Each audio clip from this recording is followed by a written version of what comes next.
যুবকের সেজদা আল্লাহর আরশ কাইপা ওঠে। নওজোয়ান সেজদা দিলে আল্লাহ আরশে আজিম থেকে বলে, যুবক তুই আমারে সেজদা দিলি, যা ওয়াদা দিলাম হাসরের ময়দান আমি তোরে আমার আরশের ছায়া দেব।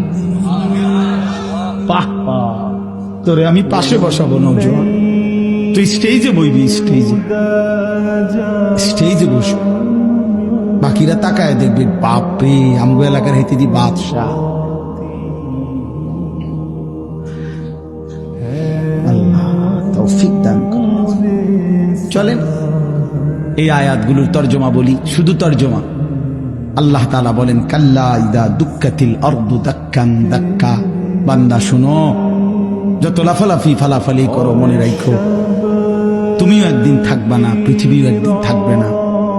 এই গোটা জমিন আমি আল্লাহ তাআলা চূর্ণ বিচূর্ণ করে ফেলব, সব শেষ করে ফেলবো। আসমান জমিন চন্দ্র সূর্য সব শেষ করে ফেলবো। হাসরের মাঠ কায়েম হবে।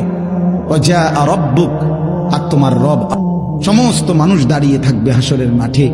তোমার রব আল্লাহ হাসরের মাঠে আগমন করবেন। ওয়াল মালাকু সাফফান সাফফা, কোটি কোটি ফেরেশতা হাসরের ময়দানে সারিবদ্ধভাবে দাঁড়াবে।